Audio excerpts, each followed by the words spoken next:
Карапайым калк үчүн электр энергиясына болгон тариф өзгөрүүсүз калганы менен юридикалык жактарга нарктын көтөрүлүүсү күтүлүүдө. Тагыраагы өнөр жай, өндүрүш, бюджеттик мекемелер жана башка тармактар жаңы тарифте төлөм аткарары каралууда. Энергетика министрлиги тарабынан сунушталган 2021-25 жылга болгон тариф саясаты тууралуу токтомдун долбоору учурда министрлер кабинетинин кароосунда экендиги белгилүү болду. Өндүрүштүк керектөөчүлөр бар, башка керектөөчүлөр, диний уюмдар, насосный станциялар бар, анан бизде субъекты майнинга деген керектөөчүлөрүбүз бар. Анан золоторудный промышленность, золотоизвлекательный фабрики, алтын өндүрүү боюнча ошол багытта алып барган ишканалар бар. Булар 2 сом 52 тыйын ар бир киловатт саат үчүн төлөм жүргүзүүсү каралууда. Бул деген азыркы тарифтен 28 тыйынга көп дегенди билдирет.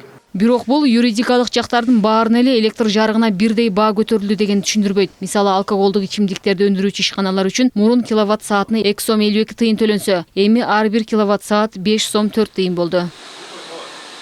Коомчулук эксперттердин пикирин эске алып, цемент заводдорунда 1,3 коэффициентин колдонуу чечими кабыл алынган. Анткени курулуш материалдарынын наркын кескин жогорулатуу жаралбаш үчүн керектөөчүлөрдүн бул категориясында өзгөрүү болгон жок. Дегенменен энергетика тармагын мыкты түшүнгөн адистер тарифтик саясатты шайлоону утурлап өзгөртүү туура эмес болот деп эсептешсе, бирок эртелигеч сөзсүз бааны көтөрүү керек дешет. 2 коэффициент киргизип атышпайбы?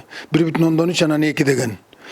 1,3'tü бардык энергия колдоно тургандардын баарына койчу болсо, мисалы үчүн ошо 77 тыйын төлөгөн быттагы эмелер 1 сом болот экен. 20 тыйын кошулат. Bütün bardığına ошол 1,3 коэффициентти кошуп туруп эле, в том числе жанагында чоң кичине эмеге бизнеске, bütün бюджеттик организациялардын бардыгына ошо 1,3'төн кылып койчу болсо, менимче более мындай логично болобу. Ал арада электр тогуна болгон бааны көтөрүүдөн мурун энергосектор алгач капиталдык ремонтторду жеткиликтүү жасап, жаңы жабдууларды сатып алууну ойлонуу керек деп токтом долбоорун сынга алгандар да жок эмес. Азыркы кырдаалды этап менен бааны жогорулатуу туура болот деп сунуштоодо. Промышленности тийбей, элдикин 38%га ылдыйлатса, төмөндөтсө, 1 сом болса, ошол эле тармактын ичине кирешеси жылына $100 миллион түшөт. Ал үчүн тармакты илгеркидей баардыгын бириктириш керек.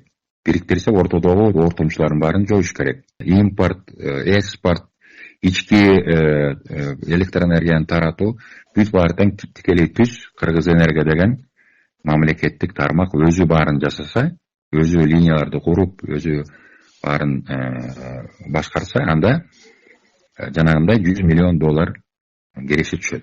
Эскерте кетсек, министрлер кабинетинин кароосунда турган токтом долбоору колдоо тапса, өндүрүш тармагынын тийиштүү категориядагы керектөөчүлөрү октябрдын башында жаңы тарифтин алкагында энергияга болгон карызды төлөй башташмакчы.